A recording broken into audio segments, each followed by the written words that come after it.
Hello everyone, how are you? Welcome to our official YouTube channel. तो जैसा कि मैंने आपको बोला था कि हम लोग गेट के प्रीवियस ईयर के क्वेश्चंस करने वाले हैं। मैं आपको जितने भी प्रीवियस ईयर के क्वेश्चन आए हुए हैं वो सारे कराऊंगा, उसके साथ में आपको थ्योरी भी कराऊंगा। तो आज फर्स्ट लेक्चर है, उससे पहले मैंने आपको बताया था कि किस तरीके से मैं कराऊंगा। तो आज फर्स्ट लेक्चर है, मैं आज 10 क्वेश्चन करा रहा हूँ, फिर आपका रेस्पॉन्स आएगा, उस हिसाब से मैं आगे भी करता रहूंगा। ठीक है, तो फर्स्ट क्वेश्चन देखिए। मैं हर क्वेश्चन के बाद जैसे क्वेश्चन है तो उसकी थ्योरी समझाऊंगा, उसके बाद वापस क्वेश्चन पाएंगे। तो सबसे पहला क्वेश्चन ये है कि the eigen vector of the matrix. ठीक है, ये आपको क्वेश्चन दिया हुआ है। सबसे पहले पॉज करके आप सॉल्व कीजिए, उसके बाद मैं थ्योरी पे बता रहा हूं।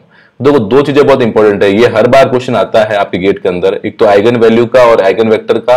कुछ क्वेश्चन मैं बताऊंगा जो सर्टेनली आता है, आइगन वेक्टर का भी आता है, आइगन वैल्यू का भी आता है और रैंक ऑफ मैट्रिक्स का भी आता है। तो आइगन वेक्टर होता क्या है? ठीक है, पहले क्वेश्चन देख लिया, जिसको पता है वो अच्छी बात है। पहले सबसे पहले अपन आइगन वेक्टर की बात कर लेते हैं। तो मैंने आइगन वेक्टर के बारे में इंपॉर्टेंट पॉइंट्स आप देख लीजिए। सबसे पहला इंपॉर्टेंट पॉइंट देखो स्टूडेंट, देखो ये लेक्चर देखने के बाद आपके मतलब ऐसा है कि इसमें से कुछ भी डाउट नहीं रहेगा और आपका रिवीजन हो जाएगा। देखो आइगन वैल्यू होती क्या है। मान लो कोई मैट्रिक्स ए है आपके पास में, ए आई जे एन, एक स्क्वायर मैट्रिक्स है एन क्रॉस एन की। ठीक है, और आई आपका यूनिट वेक्टर है और लैम्डा कोई स्केलर क्वांटिटी है। तो याद रखिएगा कि लैम्डा माइनस ए आई, लैम्डा माइनस ए आई जो होता है, वन सेकेंड, हाँ, लैम्डा माइनस जो ए आई होता है उसको बोलते हैं कैरेक्टरिस्टिक्स मैट्रिक्स ऑफ ए। अगर ए आपका कोई स्क्वायर मैट्रिक्स है जिसका ऑर्डर n इंटू एन है और आई जो है आपका यूनिट मैट्रिक्स है और लैम्डा जो एक स्केलर क्वांटिटी 1 2 3 कुछ भी हो सकती है, तो ए माइनस लैम्डा आई निकालकर जो मैट्रिक्स निकलती है उसको बोलते हैं कैरेक्टरिस्टिक्स मैट्रिक्स ऑफ ए। आगे बात में, अब उसी मैट्रिक्स का अगर अपन डिटरमिनेंट निकाल दे, क्या निकाल दे इसका डिटरमिनेंट निकाल दें, तो ए माइनस लैम्डा आई का अगर डिटरमिनेंट निकालते हैं तो क्या होगा कि जब ये डिटरमिनेंट आएगा तो इस इक्वेशन को अपन सॉल्व करेंगे स्टूडेंट, तो होगा क्या कि ये इक्वेशन आएगी, इसको एक्सपेंशन करने पर क्या होगा, इस टाइप की इक्वेशन अपन को मिलना स्टार्ट होगी। ए माइनस लैम्डा आई का जब अपन डिटरमिनेंट निकालेंगे तो वहां से अपन को लैम्डा की टर्म के अंदर अपन को एक इक्वेशन प्राप्त होगी। ठीक है ना, ये वाली इक्वेशंस। ठीक है, जहां पर आप लैम्डा को जो सॉल्व करोगे, यहाँ पर जो इक्वेशन आएगी लैम्डा की टर्म के अंदर, वहां आप जब सॉल्व करोगे तो वहां पर लैम्डा की 3 वैल्यू 2 वैल्यू कुछ भी आ सकती है, डिपेंड करेगा आपकी पॉलिनोमियल कौन सी डिग्री का है। तो वहां से जो लैम्डा की वैल्यू आएगी उसको बोलते हैं आइगन वैल्यू ऑफ मैट्रिक्स ए। वापस से प्रोसेस बता देता हूं, अपन आगे क्वेश्चन करेंगे समझ में आ जाएगा। ए माइनस लैम्डा आई आप निकालोगे, उसका डिटरमिनेंट करके 0 कर दोगे, वहां से जो लैम्डा की वैल्यू आएगी उसको बोलेंगे आइगन वैल्यू ऑफ मैट्रिक्स ए। आगे बात समझ में? चलिए आगे, आइगन वेक्टर क्या होता है अगर आपको कोई पूछे तो सिंपल सा है, विद द मैट्रिक्स को, ये देखो आगे डेफिनेशन देखिए और ये लिखते रहिए साथ में। देखो ये बहुत मेहनत करके मैं नोट्स बनाया, तो आप लिखिए इसको। आइगन वेक्टर क्या होता है, अगर कोई मैट्रिक्स ए माइनस लैम्डा ये है वो सिंगुलर है। सिंगुलर का मतलब होता है दो टाइप की मैट्रिक्स होती है, अगर जिसका डिटरमिनेंट 0 आता है उसको सिंगुलर बोलते हैं, जिसका 0 नहीं आता उसको नॉन सिंगुलर बोलते हैं। तो ए माइनस लैम्डा आई निकाला, उसका आपने डिटरमिनेंट निकाला, वो 0 आ रहा है, तो उसका मतलब क्या हुआ, सिंगुलर हुआ। तो एक x ऐसा कोई वेक्टर होगा, x मतलब हो गया x1 x2 x3 या x4 कुछ भी ले सकते हो, जहां पर a minus lambda I multiply x बराबर क्या आएगा, 0 आएगा। क्या आएगा, 0 आएगा। वहां से आपको x की वैल्यू मिलेगी, ये x1 x2 x3 जो है ये आपका क्या होगा, आइगन वेक्टर कहलाएगा। क्या कहलाएगा, आइगन वेक्टर। तो मैंने आपको दो चीजें बताई, आइगन वैल्यू, आइगन वेक्टर। वापस बता देता हूं, आइगन वैल्यू कैसे निकालेंगे, जो भी ए स्क्वायर मैट्रिक्स दिया होगा ए माइनस लैम्डा आई निकालेंगे, उसको 0 करेंगे, वहां से आपको लैम्डा की जो मिलेगी वैल्यू मिलेगी वो आइगन वैल्यू होगी। और इसी टाइप से अगर ए माइनस लैम्डा आई आपका सिंगुलर मैट्रिक्स है जिसका डिटरमिनेंट 0 है, तो ए माइनस लैम्डा आई मल्टीप्लाई एक्स करके इक्वल टू 0 करेंगे, तो वहां से x1 x2 x3 जो भी अपन को वैल्यू मिलेगी, तो ये x1 x2 x3 क्या होगा, आइगन वेक्टर होगा। ठीक है, अब बात करें कुछ इंपॉर्टेंट पॉइंट की बात करें तो कुछ सारे इंपॉर्टेंट सब पे क्वेश्चन बनेंगे, ध्यान रखना कोई भी क्वेश्चन आ सकता है इसके अंदर, तो बहुत ध्यान से पढ़ना है, इसका स्क्रीनशॉट ले लो। सबसे पहले properties of eigen value and eigen vector, ये जितने भी पॉइंट्स हैं मैं सभी स्टूडेंट को बोलूंगा कि ये सारे पॉइंट्स लिख लीजिए, फिर मैं एक क्वेश्चन भी डिस्कस करता हूं। सबसे पहला, अगर कोई मैट्रिक्स ए है तो उसका ट्रांसपोज निकालना आपको आता होगा, ए और एटी, मतलब क्या करते हैं, रॉ को कॉलम बना देते हैं, कॉलम को रॉ बना देते हैं, सारे एलिमेंट को। तो मैट्रिक्स ए और एटी का जो होता है ना, दोनों का ट्रांसपोज का आइगन वैल्यू क्या होती है, सेम होती है। फर्स्ट पॉइंट समझ में आ गया। सेकंड पॉइंट क्या है, क्यों नहीं हो रहा है, सेकंड पॉइंट है, if lambda is an value of non-singular matrix then adjoint determinant of a upon lambda is a eigen value of adjoint a। बोल रहा है अगर lambda एक आइगन वैल्यू है नॉन सिंगुलर मैट्रिक्स की, then determinant of a upon lambda is eigen value किसकी होगी, adjoint a की। तो अगर आपको क्वेश्चन a दिया हुआ है और एडजॉइंट a की आइगन वैल्यू पूछिए, तो आपको कुछ नहीं करना, डिटरमिनेंट की वैल्यू निकालो, अपॉन लैम्डा का डिवाइड कर दो, तो एडजॉइंट a की आइगन वैल्यू आ जाएगी। ये पॉइंट सब याद रखना, इसको आप प्रूव भी कर सकते हो। कोई भी मैट्रिक्स लीजिए, जब भी आपको मैट्रिक्स की प्रॉपर्टी प्रूव करनी हो, कोई मैट्रिक्स लीजिए और ये जो स्टेटमेंट बोल रहा है इसको सॉल्व करके देखिएगा। अभी इतना टाइम नहीं कि मैं आपको प्रूव करके बताऊं, बाकी मैं प्रूव भी कर सकता हूं। थर्ड क्या बोला, the sum of eigen value of matrix A equal to the sum of the elements of the principal diagonal of A. Principal diagonal मतलब क्या होता है, ये जो मैट्रिक्स है इसके ये वाला डायगोनल, ये प्रिंसिपल होता है। ठीक है, आगे बात समझ। तो ये क्या बोला, थर्ड पॉइंट बहुत इंपॉर्टेंट है। थर्ड पॉइंट बोल रहा है the sum of eigen value of matrix A equal to the sum of the diagonal elements of the principal diagonal. ठीक है ना, कहने का मतलब हुआ कि अगर मान लो आपकी लैम्डा की वैल्यू 1 2 3 आएगी, तो तीनों को प्लस करो कितना आएगा, 6 आएगा। ये 6 जो आपको मैट्रिक्स दी हुई है उसके डायगोनल एलिमेंट का सम होगा। आगे बात समझ। तो यहां से आप ऑब्जेक्टिव क्वेश्चन फटाफट कर सकते हो, अपन करेंगे। ये अभी एक बार थ्योरी इसलिए बढ़ा रहा हूं ताकि एक बार रिवीजन हो जाए। फिर अगला पॉइंट है, if the eigen value of A R lambda 1 lambda 2 lambda 3 से लैम्डा n है, तो याद रखिएगा ए स्क्वायर की होगी lambda 1 square, lambda 2 square, lambda 3 square. अगर ए क्यूब पूछा है तो लैम्डा 1 का क्यूब, लैम्डा 2 का क्यूब, लैम्डा 3 का क्यूब। अगला पॉइंट है, eigen value of diagonal matrix are the diagonal element. Eigen value of diagonal matrix क्या होती है, डायगोनल मैट्रिक्स याद रखिएगा जिसके अंदर डायगोनल का एलिमेंट क्या होता है, नॉन जीरो होता है। और उसमें दो टाइप की होती है, अपर डायगोनल मैट्रिक्स और लोअर वाली। तो ये आप डेफिनेशन देख लें, लोअर वाली में क्या होता है, अपर के एलिमेंट जीरो होते हैं और अपर वाली में लोअर के एलिमेंट जीरो होता है। If lambda is eigen value of A then K lambda is the, अगर आपको ए की वैल्यू दी, ए की दिया है और आपको पूछा कि 2a का कितना होगा, तो कुछ नहीं करना आपको। देखो क्या पॉइंट दिया, 7 पॉइंट पढ़ लो। If lambda is the eigen value of A then K lambda be the, तो अगर आप किसी मैट्रिक्स को 2 से मल्टीप्लाई करते हो तो उसकी आइगन वैल्यू भी 2 से मल्टीप्लाई हो जाएगी। अगर 4 से मल्टीप्लाई करते हो तो उसकी आइगन वैल्यू भी 4 से मल्टीप्लाई हो जाएगी। Last point, product of the eigen value of matrix equal to the determinant. Very important point, बहुत सारे क्वेश्चन इसी से हो जाते हैं कि product of the eigen value of, आपका कोई भी मैट्रिक्स दिया उसने आपके आइगन वैल्यू निकालोगे तो आइगन वैल्यू का जो प्रोडक्ट होगा वो किसके इक्वल होगा, डिटरमिनेंट की वैल्यू के इक्वल होगा। जैसे मान लो आपको डिटरमिनेंट दिया हुआ है 20 और आपको पूछ लिया कि भाई इसके आइगन वैल्यू का प्रोडक्ट क्या होगा, ऐसा क्वेश्चन पूछा जाता है। तो आपको पता होना चाहिए आइगन वैल्यू का प्रोडक्ट वही होता है जो डिटरमिनेंट का, जो मैट्रिक्स डिटरमिनेंट की वैल्यू आती है। लास्ट पॉइंट है कि लैम्डा इज इक्वल टू ये दिया हुआ है, तो अगर ए इनवर्स का पूछा जाए तो 1 अपॉन लैम्डा 1, सिंपल सा। ए इनवर्स पूछा जाए तो 1 अपॉन लैम्डा 1, 1 अपॉन लैम्डा 2 ऐसे हो जाएगा। ए माइनस 2 पूछा जाए तो 1 अपॉन लैम्डा 1 का स्क्वायर, 1 अपॉन लैम्डा 2 का स्क्वायर। इसी टाइप से अगर आपको ए स्क्वायर का पूछा तो लैम्डा 1 स्क्वायर, लैम्डा 2 का स्क्वायर। ए की पावर n का पूछा तो लैम्डा 1 की पावर m, लैम्डा 2 की पावर n। ये बेसिक पॉइंट आपको याद रखना है। अब मैंने आपको एक क्वेश्चन दिया है, एक क्वेश्चन मैंने सॉल्व करके बताया हुआ है कि किस तरीके से अपन 1 सेकेंड ना, चलिए। तो अगला मैं क्वेश्चन बताता हूं कि find eigen value and eigen vector कैसे निकाल। जैसे मुझे मैट्रिक्स ये दी हुई है ना, ये वाली मैट्रिक्स दी हुई है। अब इसको सिंपल सा, अगर मुझे पूछा है कि आइगन वैल्यू क्या होगी, कुछ नहीं करना, ए माइनस लैम्डा ही निकालूंगा। लैम्डा क्या है आपका, लैम्डा कोई भी स्केलर क्वांटिटी है। तो सबसे पहले मैंने क्या निकाला स्टूडेंट, सबसे पहले मैंने निकाल दिया लैम्डा माइनस ए आई। और लैम्डा माइनस ए आई निकालते इसको सबसे पहले क्या करूंगा, इसको जीरो कर दूंगा। तो यहां पर मैंने इसको क्या कर दिया, जीरो कर दिया। अब देखो इसको इक्वेशन सॉल्व करोगे तो क्या होगा, यहाँ पर लैम्डा की इक्वेशन मिलेगी, सॉल्व कर सकते हो आप। यहां से आपको लैम्डा की 3 वैल्यू मिलेगी, लैम्डा 0, लैम्डा 3, लैम्डा 15। अब मैं बहुत सारी प्रॉपर्टी समझाने की कोशिश करता हूं। तो इसका मतलब ये होगा कि यहाँ पर 3 लैम्डा की वैल्यू आ रही है, 0, 3, 15। यही आपकी क्या है, आइगन वैल्यू है। अब मैंने इसमें क्या पॉइंट बताया कि भाई इसको अगर आप प्रोडक्ट करोगे कितना आएगा, 0 आएगा। आप डिटरमिनेंट की वैल्यू निकालना उसकी, वो भी 0 आ रही। तो सारे पॉइंट इससे प्रूव कर सकते हो। वो सारे पॉइंट बहुत इंपॉर्टेंट है, हर पॉइंट पे क्वेश्चन बनता है। ठीक है, अपन जब सारे क्वेश्चन कर लेंगे तो मैं सारे पॉइंट को सारे क्वेश्चन में यूज भी करूंगा।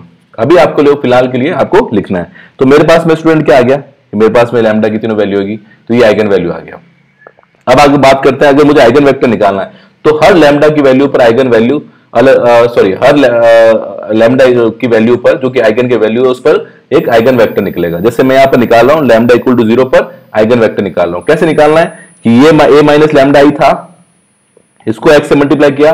x कोई भी वेक्टर मैट्रिक्स है, जैसे उसमें x1, x2, x3, उसका जो ऑर्डर होगा वो रॉ मतलब n into 1 होगा। मतलब कॉलम तो एक रखना है आपको, रॉ कितनी भी रख सकते हो। तो यहाँ पर जैसे मान लो 3 into 3 का है तो आपको वेक्टर ले लेना है 3 into 1 का ले लेना है, x1, x2, x3 लिया। अब जब इसको आप मल्टीप्लाई करोगे, क्योंकि आप लैम्डा इक्वल टू 0 पर आइगन वेक्टर निकाल लो, हर आइगन वैल्यू पर आपको 3, जैसे यहाँ पर x1, x2, x3 दिया हुआ 3 आइगन वेक्टर मिलेंगे। तो मैं यहाँ पर सॉल्व किस लिए कर रहा हूँ, लैम्डा इक्वल टू 0 पे कर रहा हूँ। वैसे आपको लैम्डा इक्वल टू 3 पे भी कर सकते हो, वैसे आप लैम्डा इक्वल टू 15 पे भी सॉल्व कर सकते हो। तो अब मैंने क्या करा कि now put lambda equal to 0, क्योंकि मुझे लैम्डा इक्वल टू 0 पर आइगन वेक्टर निकालना है तो 0 कर देंगे। 0 करने के बाद मेरे पास ये इक्वेशन आएगा, पूरा पूरा इक्वेशन आएगा। समझ रहे हो। अब जैसे मैं क्या करूंगा, यहां से इसको सॉल्व करूंगा तो मेरे पास 3 इक्वेशन आएगी, ये तीनों इक्वेशन आएगी।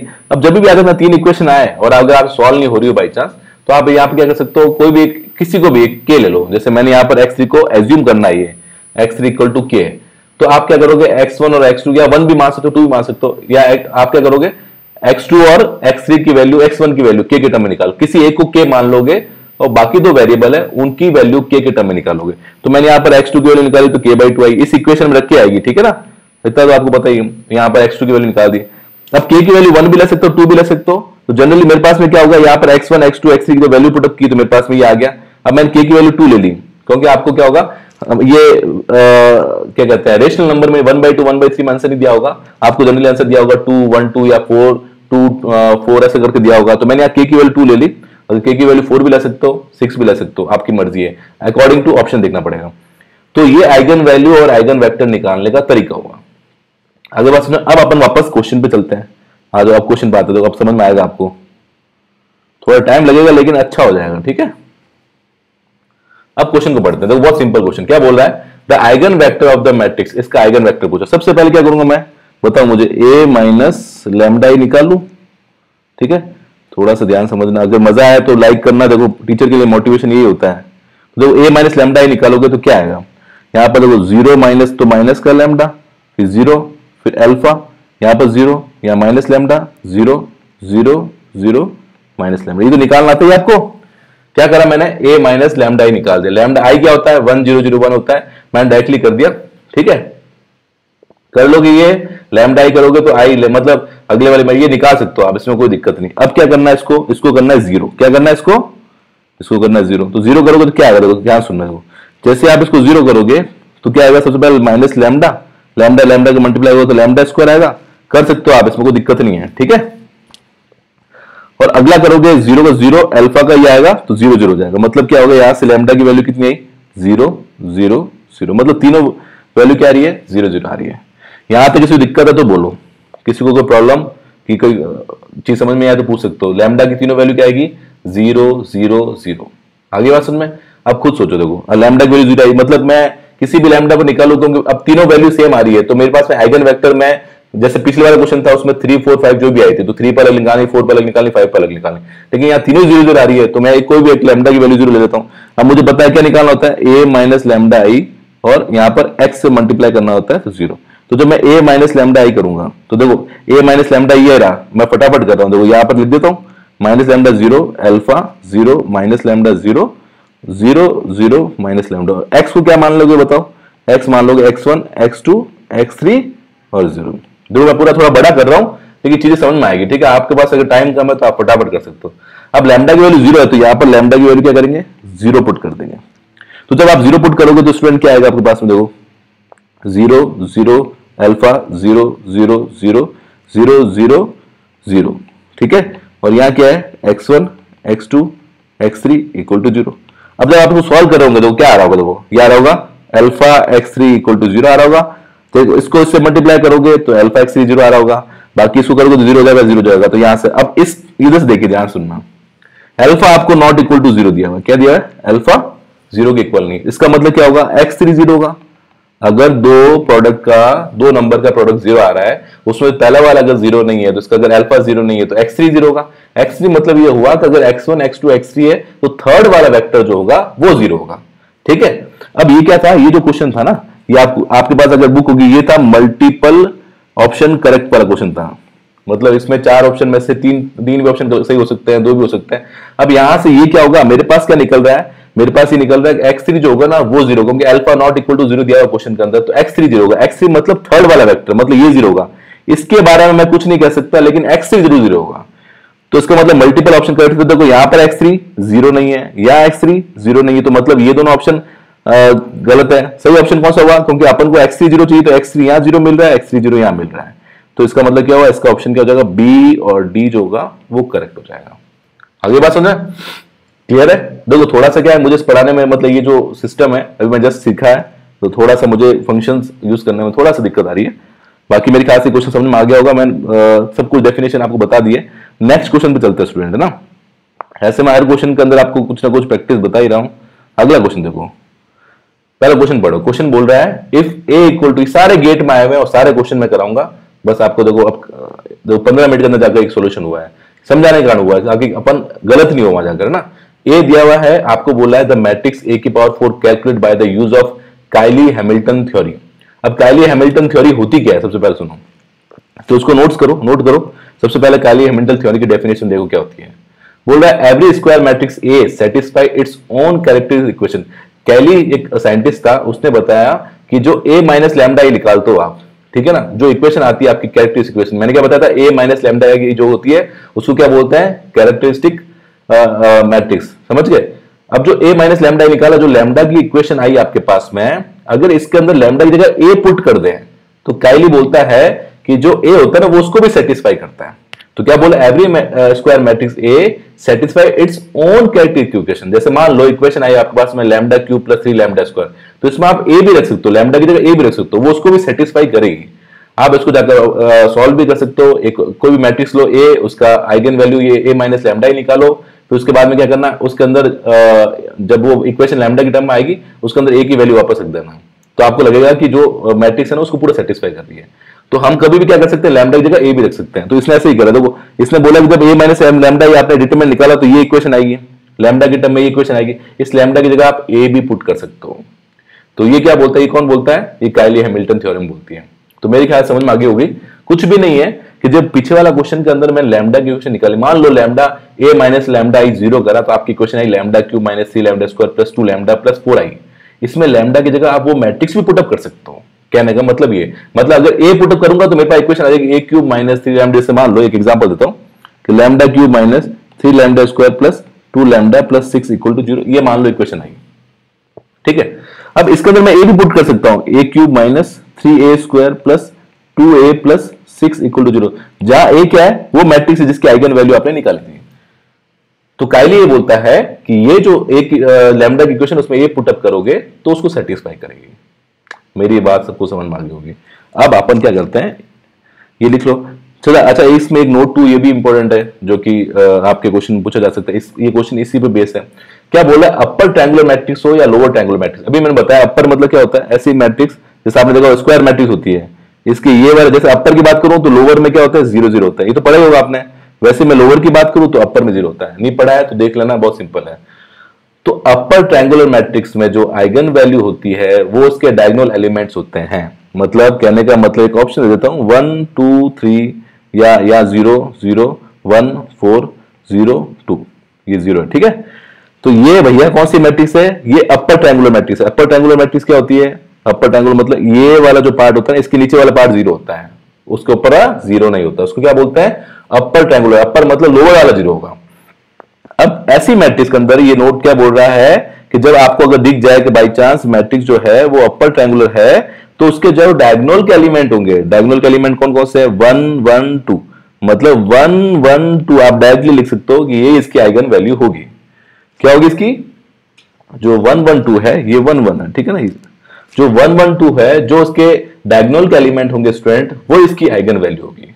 आगे बात समझ में, कुछ भी ऐसा दिया हो तो डायरेक्टली आप कर सकते हो। आपको देखना है कि अपर और लोअर ट्रायंगुलर मैट्रिक्स है या नहीं है। अगर है तो सीधे सीधे अपन बोलेंगे इसके डायगोनल एलिमेंट को उठा लो, वही आपकी क्या है आइगन वैल्यू। इतना सॉल्व करने की जरूरत नहीं है, ए माइनस लैम्डा बराबर 0 निकालने की जरूरत नहीं है, आप सीधा डायरेक्टली देख सकते हो। अच्छा, गेट में जो क्वेश्चन आता है ना वो इसी प्रॉपर्टी बेस पे क्वेश्चन आते हैं। वो आपको क्या करता है, एक प्रॉपर्टी देता है। अगर आप मेथड सारे क्वेश्चन सॉल्व करोगे तो बहुत टाइम लगेगा। तो अपन करते हैं अब इस क्वेश्चन को, भाई ज्यादा टाइम वेस्ट नहीं करते हुए आ जाओ इस क्वेश्चन पे। क्या आ जाओ क्वेश्चन पे आ जाओ सब लोग। आपको ए दिया हुआ भैया, ये कितना ऑर्डर की मैट्रिक्स है, ये 4 into 4 की है, ठीक है, स्क्वायर मैट्रिक्स है। बोल रहा है ए अगर ये आपका ये है the matrix A to the power 4 calculate by the use of Cayley Hamilton theorem और अदरवाइज। आपको बताना था कि ये इसको कैलकुलेट करना है आपको काइली हैमिल्टन थ्योरम से, नहीं तो अदरवाइज कैसे सॉल्व कर सकते हो। अब काइली हैमिल्टन थ्योरम पहले पता होनी चाहिए। क्या बोलती है कि सर ए माइनस लैम्डा ही निकालोगे, उसको 0 करोगे, वहां से लैम्डा की इक्वेशन आएगी, और उस लैम्डा के अंदर सर मैं ए पुटअप कर दूं, ये ए वाला, तो वो उसको भी सेटिस्फाई करेगा, उसको काइली हैमिल्टन थ्योरम बोलते हैं, ठीक है। मैंने कहा ये मैट्रिक्स कैसी है स्टूडेंट, तो आपने बोला सर देखो अभी अभी आपने बताया कि सर इसके अंदर ये वाला एलिमेंट के नीचे वाला ये सब के सब एलिमेंट 0 आ रहा है, तो सर ये अपर ट्रायंगुलर मैट्रिक्स हो गई। मैंने कहा ठीक है। और सर अभी आपने बताया कि अपर ट्रायंगुलर अगर मैट्रिक्स है तो उसके जो डायगोनल के एलिमेंट होते हैं ना सर, वो आइगन वैल्यू होती है। तो डायगोनल एलिमेंट क्या है, 1 है, -1 है, आयोटा है, माइनस आयोटा है। तो 1 हो गया, -1 हो गया, आयोटा हो गया, माइनस आयोटा हो गया। तो चारों आइगन वैल्यू बिना सॉल्व करके आ गई मेरे को। अब ऑप्शन अगर दिया हो तो आइगन वैल्यू निकालना तो फटाफट निकालता है। यहाँ आई क्या है, आयोटा है यहाँ। अब एक चीज बताओ स्टूडेंट मुझे कि जब आप a माइनस यहां पर आ जाते हैं कि अगर मुझे पता है कि 1 -1 आयोटा माइनस आयोटा, ये चार मुझे क्या पता चल गया, इसकी आइगन वैल्यू पता चल गई। तो मुझे बताओ इन चारों से क्या आप कैरेक्टरिस्टिक मैट्रिक्स निकाल सकते हो क्या? कैरेक्टरिस्टिक मैट्रिक्स या इसकी इक्वेशन निकाल सकते हो भाई? क्या सिंपल, अगर मैं बोलूं z की वैल्यू, सॉरी लैम्डा की वैल्यू, जैसे आपने इसको सॉल्व किया, मान लो ये इक्वेशन है, ठीक है ना, कोई भी इक्वेशन दी हुई है, इसके आपने सॉल्व किया और लैम्डा की वैल्यू आई कुछ भी, मतलब मान लेता हूं, मैं मान रहा हूं सॉल्व नहीं किया मैंने, 1 2 3 आई। अब मैं बोलूं इस इक्वेशन से वापस पीछे जाना है तो कैसे जाओगे बताओ? तो सिंपल है ना, इसको लिख दो लैम्डा -1 लैम्डा -2 लैम्डा -3, ऐसे तो करते हैं भैया। अगर मैंने बोला किसी इक्वेशन के रूट 1 और 2 है तो बताओ उस इक्वेशन पे कैसे जाएंगे? तो सिंपल सा 1 और 2 तो x -1 x -2 कर दो, 0 कर दो, इक्वेशन आ जाएगी, ये तो पता ही है। तो अगर ये मेरे पास में आइगन वैल्यू है तो मेरे को कैरेक्टरिस्टिक इक्वेशन या उसकी आइगन वैल्यू की इक्वेशन बनाना तो कैसे जाएंगे? बहुत सिंपल, आप बोलोगे सर इसको लिखो लैम्डा -1, फिर इसको लिखो सर लैम्डा +1, और इसको लिखो सर लैम्डा माइनस आयोटा, और इसको लिखो लैम्डा प्लस आयोटा, और सर 0 के बराबर कर दो, जैसा अपन नॉर्मल इक्वेशन में करते हैं, ठीक है। अब यहाँ a minus B, a plus B का लगा दो तो लैम्डा स्क्वायर -1 हो गया ये वाला। ये कितना हो जाएगा भाई? लैम्डा स्क्वायर माइनस आयोटा का square, a minus B, a plus B. और पता होना चाहिए कि आयोटा का स्क्वायर जो होता है वो होता है -1। क्या होता है? आयोटा स्क्वायर होता है आपका -1। तो यहाँ पुटअप कर दो, तो हो गया लैम्डा स्क्वायर -1, ये हो गया लैम्डा स्क्वायर +1, फिर से a minus B, a plus B लग गया, ठीक है। तो अब क्या हो जाएगा? a का स्क्वायर मतलब लैम्डा 4 -1, 1 की पावर 4 1 ही होता है, ये हो गया 0। यहां तक किसी दिक्कत है तो बताओ। ये मैं बोर्ड पे नहीं बना सकता क्योंकि बोर्ड पे क्या होगा कि इतना बीच बीच में तो कट रहा है, इसको सही हो जाएगा, थोड़ा सा आपको सपोर्ट करना पड़ेगा ना। तो लैम्डा की 4, अब अपन मान लेते हैं काइली क्या बोलता है? काइली बोलता है कि इस लैम्डा की जगह आप ए भी पुट कर सकते हो। क्या कर सकते हो? ए भी पुट कर सकते हो भाई। काइली हैमिल्टन थ्योरम ये तो बोलती है कि जब आपके पास में कैरेक्टरिस्टिक इक्वेशन आए तो उसमें ए लैम्डा की जगह ए पुटअप कर दो, कर दिया मैंने। तो ये कितना हो गया? a की पावर 4 -1 इक्वल टू 0। तो यहां से a की पावर 4 कितना आ गया? 1। तो ये तो अपन कैलकुलेट करना था, a की पावर 4 कितना होगा। इसका मतलब ये हुआ हम with the help of Cayley Hamilton theorem इस क्वेश्चन को अपन सॉल्व कर सकते हैं और a की पावर 4 की वैल्यू निकाल सकते हैं। कितने लोगों को क्लियर हो गया? इतना अच्छा क्वेश्चन था, क्लियर हो गया तो उसको लाइक कर देना, ठीक है। आगे वाले क्वेश्चन पे चलते हैं, क्वेश्चन नंबर 3 पे चलते हैं। बहुत ही आसान क्वेश्चन है क्वेश्चन नंबर 3। सारे क्वेश्चन कराऊंगा, एक भी क्वेश्चन नहीं छोड़ूंगा, ठीक है। वीडियो 1 घंटे का होने वाला है तो बने रहना। क्वेश्चन 3 देखो, बोल रहा है a and b are real symmetric matrix of order n, then which of the following is true. ठीक है, अभी थोड़ा सा प्रॉब्लम हो रही है क्योंकि बीच बीच में स्क्रीन फट रही है, मेरे को पता है आप कमेंट करेंगे। धीरे धीरे जब अपन वापस से फॉर्म में आ जाएंगे तो थोड़ा सा अच्छा सिस्टम क्रिएट करेंगे, स्मार्ट बोर्ड भी लगाएंगे, देन फिर अपन थोड़ा सा अच्छे से कराएंगे। फिलहाल आपके लिए कॉन्सेप्ट इंपॉर्टेंट होने चाहिए, बाकी सब चीजें तो मैटर ही नहीं करती है, ठीक है। चलो, ए और बी आपका रियल सिमेट्रिक मैट्रिक्स है। सबसे पहले सिमेट्रिक मैट्रिक्स होता क्या है? अगर आपने पढ़ा हो सिंपल सा, अगर कोई स्क्वायर मैट्रिक्स है उसका मैं ट्रांसपोज निकालूं तो अगर वो मैट्रिक्स के बराबर आ जाए तो उसको मैट्रिक्स बोलते हैं सिमेट्रिक मैट्रिक्स। आगे बात समझ में, ए इक्वल टू 80, मतलब number of row number of column को इंटरचेंज करने के बाद, जैसे आई होता है आई 1 0 0 1, तो उसको आप इसका कॉलम को रो बना दो तो 1 0 0 1 ही आएगा। तो इसका मतलब क्या हुआ? ये मैट्रिक्स कैसी होती है? सिमेट्रिक मैट्रिक्स होती है। Then which of the following is true.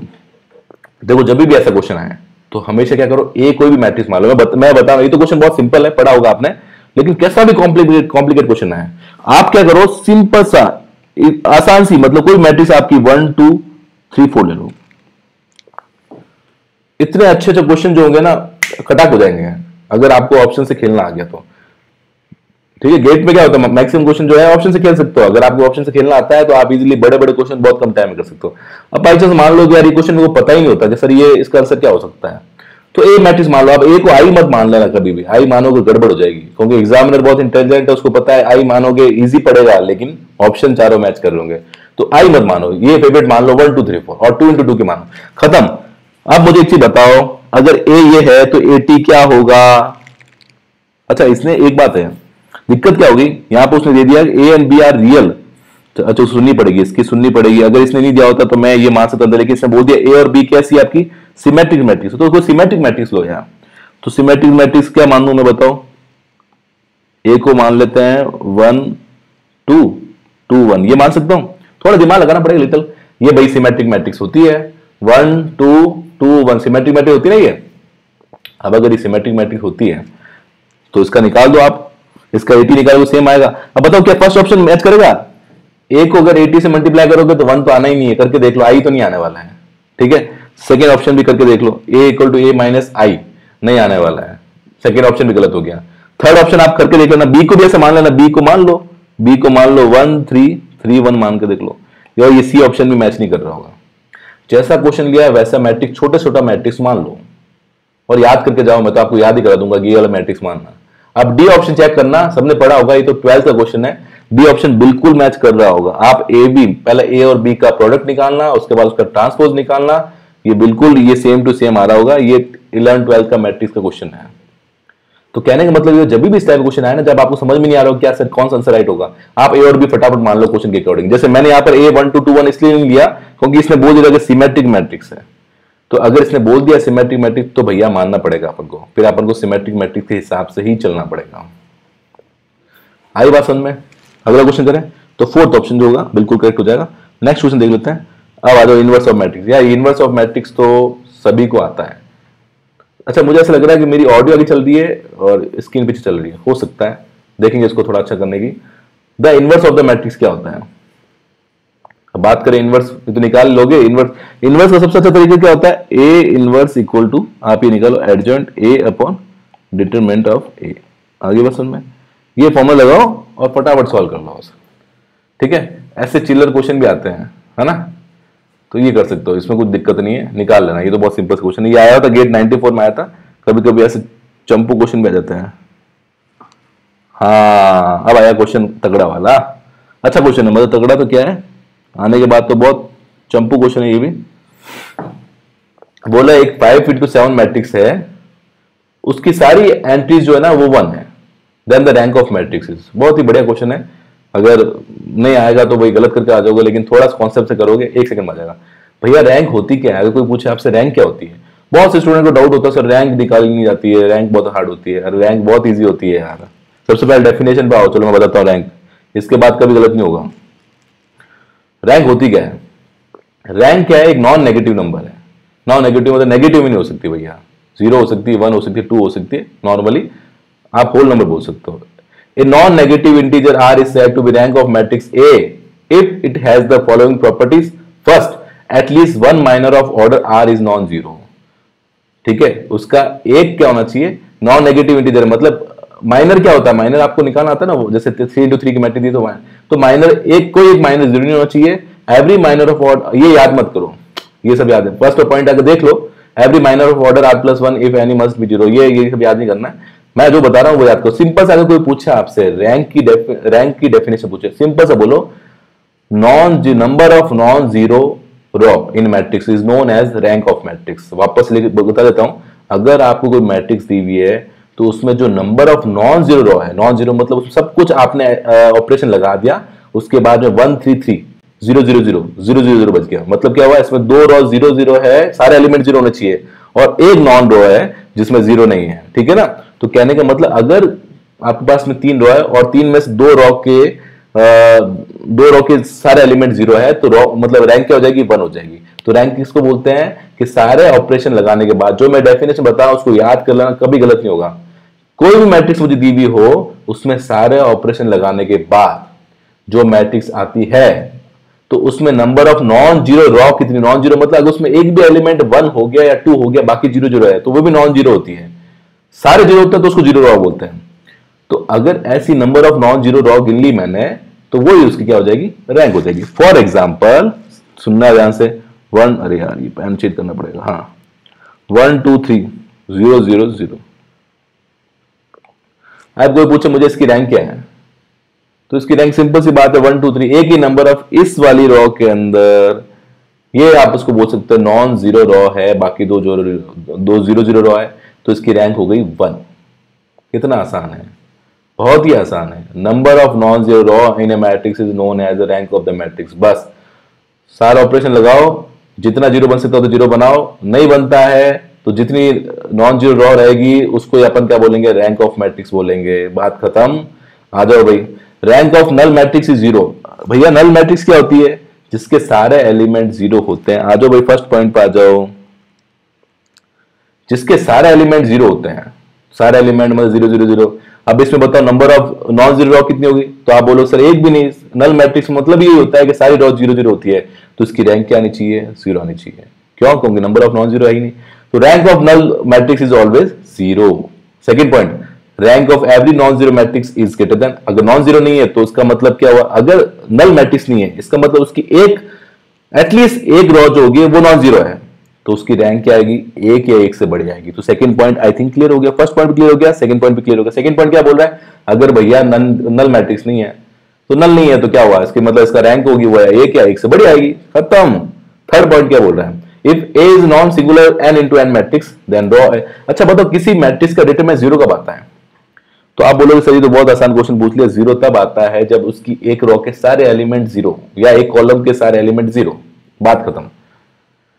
तो अगर मैं बोल रहा हूं कि ए नॉन सिंगुलर है ही नहीं, मतलब ए सिंगुलर मतलब उसका डिटरमिनेंट जीरो, नॉन सिंगुलर मतलब डिटरमिनेंट जीरो नहीं है, तो अगर ए तुम्हारी नॉन सिंगुलर मैट्रिक्स है मतलब उसका डिटरमिनेंट जीरो नहीं आ रहा है, तो मुझे बताओ कि उसकी वैल्यू जीरो आ रही है, नहीं आ रही है सर। तो अगर 3 into 3 की मैट्रिक्स दी हुई है, उसका डिटरमिनेंट निकालना तो जीरो नहीं आ रहा है, नहीं आ रहा है, तो इसका मतलब उसकी कोई भी रॉ जीरो रही होगी, नहीं रही होगी, क्योंकि जीरो होती सर तो उसकी वैल्यू जीरो आ जाती। यहां जीरो नहीं आनी चाहिए, तो जीरो नहीं आने के लिए कोई भी रॉ के सारे एलिमेंट जीरो नहीं हो सकते। इसका मतलब अगर सर 3 into 3 की आपने मैट्रिक्स दी हुई है, उसका डिटरमिनेंट अगर जीरो नहीं आ रहा है तो उसकी रैंक 3 है। अगर 4 into 4 का मैट्रिक्स दी हुई है, उसका डिटरमिनेंट निकालने में जीरो नहीं आ रहा है तो उसकी रैंक 4 है। वैसे सर अगर 2 into 2 की दी हुई है, उसका डिटरमिनेंट निकालने में जीरो नहीं आ रहा है, इसका मतलब उसकी रैंक 2 है। क्यों नहीं आ रहा, क्यों रैंक 2 क्यों है, क्योंकि वो जीरो नहीं दे रहा है। जीरो तभी रह सकता सर जब उसके अंदर एक रॉ जीरो होनी चाहिए। अगर जीरो जीरो है तो इसका मतलब क्या हो जाएगा, उसकी डिटरमिनेंट की वैल्यू जीरो आ जाएगी, जीरो आ जाएगी तो रैंक चेंज हो जाएगी। तो बहुत आसान शब्दों में यह है कि अगर कोई डिटरमिनेंट दिया उसकी वैल्यू जीरो नहीं आ रही है तो भैया जो उसका ऑर्डर होगा वही रैंक हो जाएगी। अब इससे आसान शब्दों में क्या बताऊं यार, एक ही याद रखना, रैंक ऑफ ए हमेशा मिनिमम एम और एन से मिनिमम होती है। ये सारे पॉइंट याद नहीं रखना है, बस ये दिमाग 5 याद नहीं रखना है। कॉन्सेप्ट से दिमाग में रखो कि रैंक की डेफिनेशन के साथ जो भी मैट्रिक्स दी हुई है उसमें number of non zero raw जो होती है वही रैंक होती है, बस खत्म। हमें बोलो कि यार 4 into 4 का डिटरमिनेंट निकाला, जीरो नहीं आ रहा, क्या रैंक होगी सर 4 होगी, क्योंकि उसमें एक भी जीरो रॉ जीरो नहीं है। अगर जीरो होती तो उसका डिटरमिनेंट भी जीरो आता, लेकिन ऐसा नहीं है। इसका मतलब जितनी की जितनी रॉ है वो सारी की सारी नॉन जीरो रॉ है, इसका मतलब आंसर क्या हो गया सर 4 हो गया, खत्म। कॉन्सेप्ट करो। अब इक्वलन फॉर्म है, इक्वलन फॉर्म याद, इसको बोलते हैं इक्वलन फॉर्म, ऐसी फॉर्म जिसके अंदर क्या हो, पढ़ लो ये इक्वलन फॉर्म क्या होती है। Any row which has all its elements zero occurs below a row which has a non zero. कोई भी रॉ अगर नीचे वाली रॉ जीरो आ रही तो उसके ऊपर वाली नॉन जीरो होनी चाहिए, या नॉन जीरो नीचे वाली जीरो होनी चाहिए। जैसे इसके अंदर जीरो जीरो है, यहां पे भी जीरो जीरो हो सकता है, मतलब ऊपर उसके नॉन जीरो होना चाहिए, नीचे की तरफ क्या होना चाहिए, जीरो जीरो होना चाहिए। पहला पॉइंट ये सेटिस्फाई करना चाहिए, the number of zeros before the first non zero elements in a row should be less than such number of zeros in the next row. भैया देखो यहां पर जो जीरो है इसके नीचे वाली इससे कम है ना, ठीक है, वैसे इसमें जितने जीरो है इससे कम है ना, वैसे इसमें जितने जीरो है उस वाले से कम है ना। तो कहने का मतलब ये है अगर नीचे वाली रॉ के जीरो ज्यादा है ऊपर वाली से, ठीक है, और ऊपर वाली के जीरो ज्यादा है उससे ऊपर वाली से, अगर ऐसे चल रहा है तो इसको बोलते हैं इक्वलन फॉर्म बोलते हैं। और विच हैज ऑल एलिमेंट्स जीरो होनी चाहिए, सबसे नीचे जाकर जीरो जानी चाहिए, जैसे यहां पर जीरो जीरो है, ठीक है, इसको बोलते हैं इक्वलन फॉर्म बोलते हैं। सिंपल सा कुछ नहीं कि सर जो आपको मैट्रिक्स दी है उसके नीचे वाला एलिमेंट, सबसे नीचे वाले रॉ के एलिमेंट सारे जीरो होने चाहिए, उसके ऊपर 2 जीरो हो और उसके ऊपर 1 जीरो होना चाहिए। मतलब ऐसा नहीं होना चाहिए यहाँ 1 है यहाँ 2 है तो इक्वलन फॉर्म नहीं होगी, उसको बनाना पड़ेगा इक्वलन फॉर्म। तो मेरी बात समझ में आ गई। तो ये सब याद ही रखना है। मेरी सबसे पहली डेफिनेशन क्या है रैंक की, अगर कोई मुझसे पूछे कि रैंक की डेफिनेशन, तो मैं सारे स्टूडेंट को ये याद कराता हूँ कि भैया सिंपल सा याद रख लो, रैंक क्या होती है, number of non zero raw. कि सर इसकी रैंक क्या होगी, मैंने देखिए एक काम कर देखिए यहाँ पर क्या आ रहा है, 0 0 0 आ रहा है। मैंने कहा अब तू सारे ऑपरेशन लगा दे, लेकिन ये 0 0 नहीं होगा, ये भी 0 नहीं होगी, ये भी 0 नहीं होगी। ऑपरेशन लगाने के बाद बोल रहा हूँ, ये गलती मत करना। ऑपरेशन लगाने के बाद जितने जीरो, जैसे क्या होता है कई स्टूडेंट गलती कहां करते हैं बताता हूं। मान लो 1 2 3 1 2 3 1 2 3, अब आप बोलोगे सर इसकी तो रैंक 3 है क्योंकि नंबर ऑफ नॉन जीरो नहीं है। मैंने कहा ऑपरेशन लगा, अच्छा सर इसमें से 1 कॉमन लिया, 2 कॉमन लिया, 3 कॉमन लिया, तो मैंने कहा क्या आ जाएगा, ये 6 आ गया, ये 1 1 1 1 1 1 1 1। अब तुम बोलोगे सर ऑपरेशन लगाओगे ना, अगर आप R1 माइनस R2 और R2 लगाओगे R2 माइनस R3, तो सर ये क्या होगा, ये 0 0 0 0 0 0 0 और 1 बच जाएगी। मैंने बोला ऑपरेशन लगाने के बाद आपकी इसमें कितनी नॉन जीरो रॉ कितनी है, सर वो तो एक ही है नीचे वाली, बाकी क्या होगी, 0 होगी। तो ऑपरेशन लगाने के बाद सारे, अब इसको 0 कर सकते हो क्या, इसको 0 नहीं कर सकते। इसका मतलब ये हुआ इसकी रैंक क्या आ गई, 1 आ गई। तो सारे ऑपरेशन दिमाग में तसल्ली करने के बाद कि अब 0 नहीं हो सकता है, तो वो इसकी क्या हो जाएगी, रैंक हो जाएगी। सबसे फेवरेट डेफिनेशन है, मैंने खुद ने बनाई हुई, number of non zero raw क्या होती है, वो आपकी रैंक होती है। खुद ने नहीं बनाई लेकिन पढ़ी है, लेकिन कॉन्सेप्ट आपको मुश्किल से मिलेगा। ठीक है, चलो अब आ जाओ क्वेश्चन पे आ जाओ भैया। अब आ जाता है अपन क्वेश्चन, कितना इजी क्वेश्चन है अब समझ में आएगा। देखो ये वीडियो ऐसा है, जो भी पढ़ रहे हैं, मैथमेटिक्स पढ़ रहे हैं, चाहे किसकी भी तैयारी कर रहे हैं, उनको भेजना। टाइम नहीं मिल पाता, बाकी हम लोग कोशिश ये करते हैं कि जितना अच्छा कॉन्सेप्ट हो सके उतना अच्छा कॉन्सेप्ट स्टूडेंट को समझाए, चाहे टाइम कितना भी लगे। वो आपके पास मतलब इतना आपके पास टाइम होना चाहिए, क्योंकि हर चीज नहीं सीखेंगे। अगला क्वेश्चन देखो, 5 into 7 matrix has all its entry equal to 1, then the rank of matrix. बोल रहा है 5 into 7 की, भैया बना दूं क्या 5 into 7 की? हाँ सर। बोला 5 into 7 मतलब 5 रो है और 7 कॉलम है, तो 1 1 1, ये कितना हो गया, 3 4 5 6 7, सारे 1 1 भरे हुए हैं, 1 1 1 1 1 1 1 1 1 1 1 1।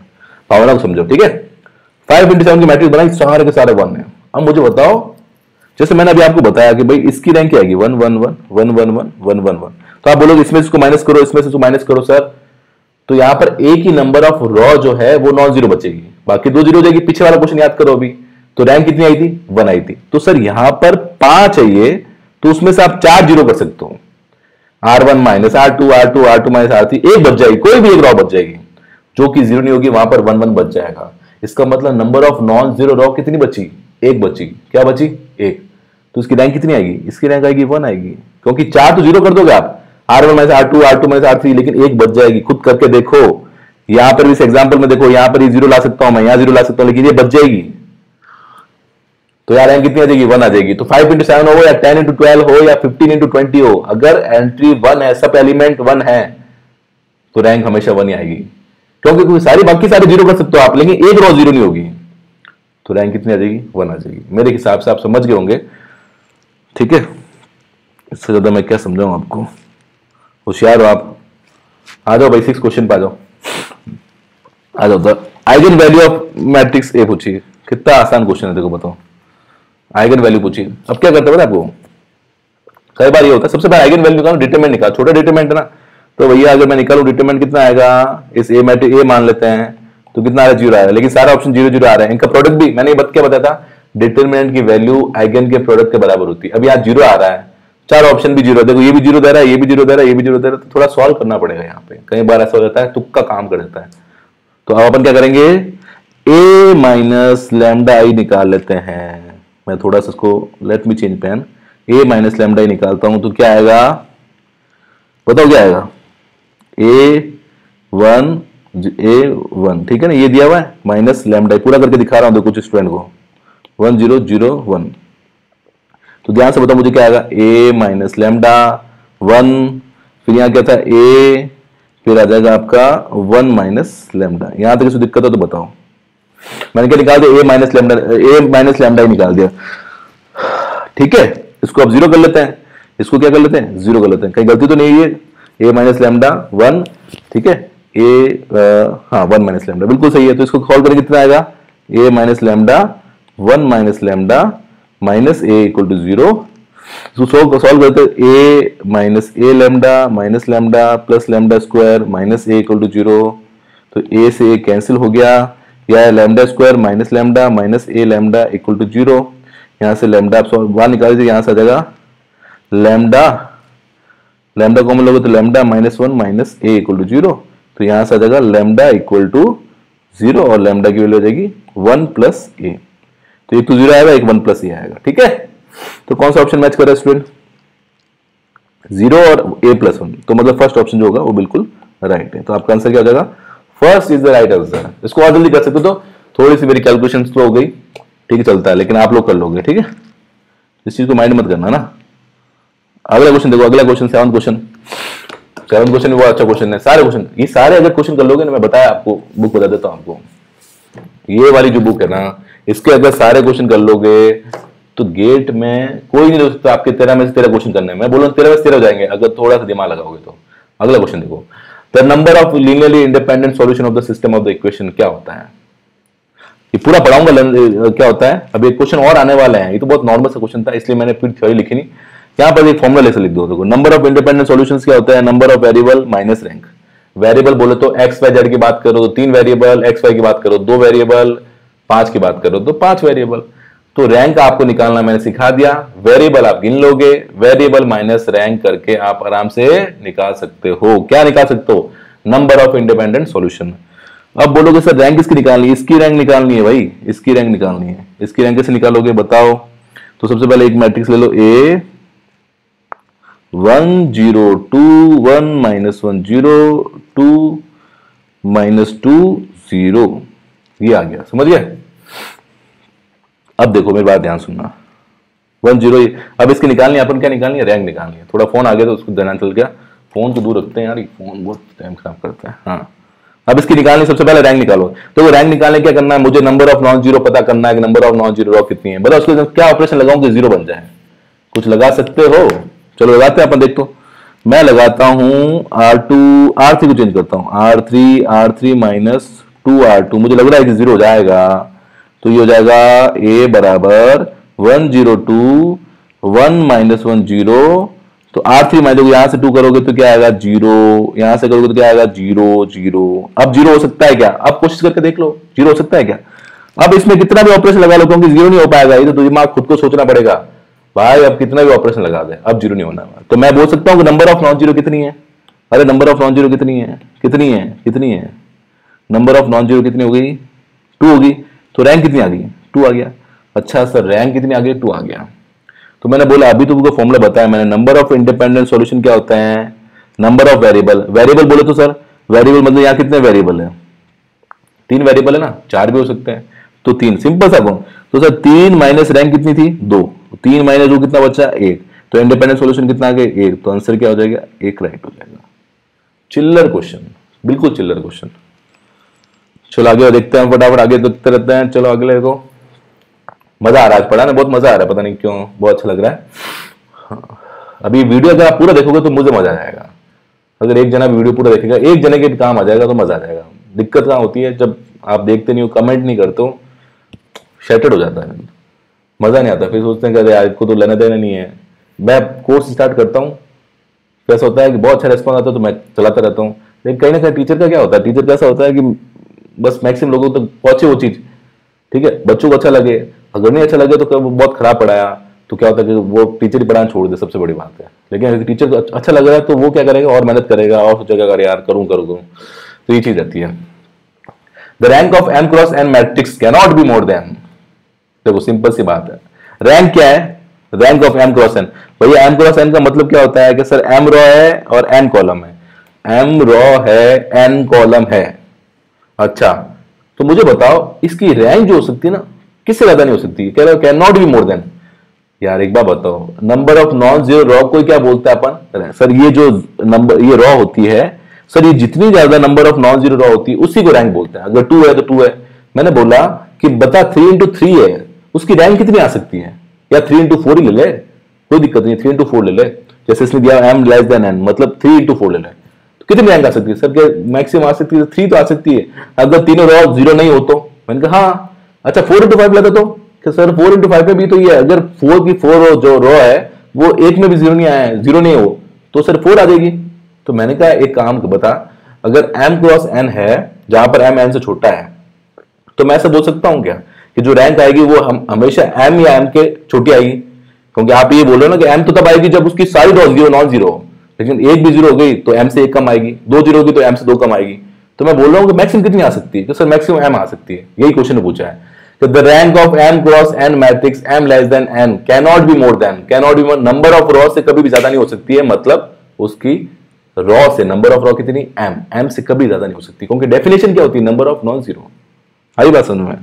आई होप मैं आपको समझा पाया। अगर समझा पाया तो उसके लिए थैंक यू। ठीक है, 2 क्वेश्चन और बचे हैं।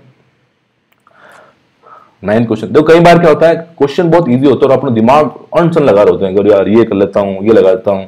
ऐसा इंटेलिजेंट लोगों के साथ में होता है, नॉर्मल जो पढ़ के जाते हैं उनके साथ नहीं होता, इंटेलिजेंट लोगों के साथ में। जैसे अब यहाँ पर है the following system of education, देखो मैं सारी चीजें कराऊंगा जैसे मैंने आज कराया ना, वैसे वैसे हर टॉपिक करना चाहता हूँ। थोड़ा सा मोटिवेशन चाहिए और कुछ भी नहीं, थोड़ा आप मोटिवेट कर देंगे, थोड़ा मैं खुद मोटिवेटेड हूँ, तो ये गेट की बुक पूरी बुक कराना चाहता हूँ। ये वाली जो बुक है ना, ये वाली बुक जो आपके एग्जाम से पहले ये पूरी कराना चाहता हूँ। बस ये समझ लो एक छोटा टारगेट लिया है और ये पूरा करना चाहता हूँ। विदाउट आपकी हेल्प के बिना होगा नहीं, मैं थोड़ा आलसी हूँ, पढ़ा बहुत कुछ है, मैथ्स बहुत पढ़ाई है, बहुत कुछ पढ़ा है मैथ्स के अंदर, इतना कुछ पढ़ा है और पता भी कैसे पढ़ाना होता है, ठीक ठाक मैं पढ़ा लेता हूँ। तो ये चीज है कि थोड़ा आपको मोटिवेट करना पड़ेगा, मुझे थोड़ा बोलना पड़ेगा सर लेक्चर बनाओ, अगला लेक्चर कब आएगा, ये वो, ऐसे मुझे लगना चाहिए कि यार ये तो मेरे बेताब हो रहे हैं मेरे पास। तब देखो भैया ऐसा ऐसा करेंगे ना, महीने भर में कोर्स कर देंगे। लेकिन वो है कि सब कुछ आप पे भी डिपेंड करता है ना, पसंद आना चाहिए। 9th क्वेश्चन देखो, the following system of equation, देखो भैया ये इक्वेशन दी हुई है, x1 है प्लस x2 ये दिया हुआ, ये दिया हुआ, ये दिया हुआ है, आपको बोला कि इन चारों में से, देखो कई बार क्या होता है, मैं वही बोल रहा हूँ सिंपल सा, तो मेरे से मैं क्या करूंगा कि यार ये x1 इक्वल टू x3 आ गया, हाँ ठीक आ गया, ठीक है x1 अगर x3 आ गया तो मुझे एक काम करता हूँ ना सर कि ये x1 x3 तो इसमें लिख लो ना सर ये, तो मैंने कहा ठीक है x1 को x3 के बराबर रख दे, तो पहली वाली इक्वेशन कितनी हो जाएगी x1 प्लस x2 और x3 की जगह मैंने क्या लिख दिया, x1 लिख दिया, ठीक है। और नीचे वाली इक्वेशन क्या हो जाएगी बताओ मुझे, आप बोलोगे सर x1 और x3 इक्वल है तो इसको लिख दो sir x1 plus x1 minus x2 plus, ठीक है थोड़ा सा बड़ा लिख दे, कोई दिक्कत नहीं सॉल्व करने के लिए, ओके ब्रो। इसको माइनस करेंगे तो क्या आ जाएगा, x2 आ जाएगा आपका 0 आएगा, 0 नहीं अच्छा सॉरी सॉरी सॉरी सॉरी, एक मिनट गलती हो गई, यहाँ 3 देखा ही नहीं मैंने, एक मिनट माफ कर देना भाई, है ना। x1 x3 0 हो गया, अब यहाँ पर x1 x3 लिख देते हैं, तो पहली इक्वेशन आपकी क्या हो जाएगी 2x1 plus x2 equal to 3 और अगली हो जाएगी 2x1 minus x2 equal to 1, ठीक है। इसको सॉल्व करोगे तो x1 की वैल्यू आई 1 आएगी, आ जाएगी, तो x3 की वैल्यू कितनी आएगी 1 आएगी और x2 की वैल्यू भी कितनी आ रही है 1 आ रही है, तीनों की वैल्यू क्या आ रही है 1 आ रही है। थोड़ी सी मुझसे गलती होगी कैलकुलेशन में, हो जाती है यार, ऐसी गलती आपको नहीं करनी है, वो मैं आपको बता रहा था, ऐसी गलती आप नहीं करोगे। चेक कर रहा था कि मैं कितने लोग गलती कर सकते हैं। 1 1 1, तो 1 1 मतलब क्या हो गया, एक यूनिक सॉल्यूशन आ रहा है, तो आंसर क्या हो गया यूनिक सॉल्यूशन। कितना इजी क्वेश्चन है, इसका अलावा कोई सॉल्यूशन आ रहा है या नहीं आ रहा है, तो 1 1 1 ये इलेक्ट्रॉनिक्स में आया था 94 में, ठीक है। Last the rank of the matrix, कर लोगे रैंक ऑफ मैट्रिक्स इतना बता दिया, अब तो कर ही लोगे यार, चलो करके बताओ, मैं तो देखते पहचान लूं, तो रैंक क्या आएगी, ऐसे आपको बताना है रैंक क्या आ सकती है इसकी, कमेंट करके मुझे बताना है इसकी रैंक क्या आ रही, नंबर ऑफ नॉन जीरो याद कर, मैं देखता हूं कितने लोगों को समझ में आया है। तो आज के लिए 10 क्वेश्चन 47-48 मिनट का वीडियो बन चुका है। अगर ये वीडियो अच्छा लगा तो उसके नीचे कमेंट करना कि आगे वीडियो बनाना है या नहीं बनाना है, ठीक है। अगर आपको अच्छा लगेगा तो जितना जल्दी हो सकता है उतना जल्दी कोर्स कराने का, सब कुछ आप पे डिपेंड करता है। एक बच्चा भी अगर उसको फायदा हो रहा है तो मेरे लिए बहुत अच्छी बात है, लेकिन वो कमेंट करे, ठीक है। चलिए, thank you so much for watching this video, और अपन अगले वीडियो में मिलते हैं, जल्दी से जल्दी कंप्लीट करते हैं। आई होप आपके जनवरी में एग्जाम है, तो मेरी कोशिश ये रहेगी कि नवंबर या दिसंबर से पहले इसी टाइप से करो, मतलब उसमें टाइम लगता है, लेकिन देखो अब 10 क्वेश्चन ही अपन ने किया, लेकिन टाइम कितना लग गया, करीब 50 मिनट लग गया, 50 मिनट। लेकिन आप 10, मेरे को नहीं लग रहा है इस 10 क्वेश्चन में से ऐसा कुछ क्वेश्चन आएगा तो गलत करोगे, तो ऐसे अपन करना चाहते हैं, ठीक है। चलिए, थैंक यू सो मच, आपने इतना टाइम दिया, और अगली वीडियो में अपन मिलते हैं।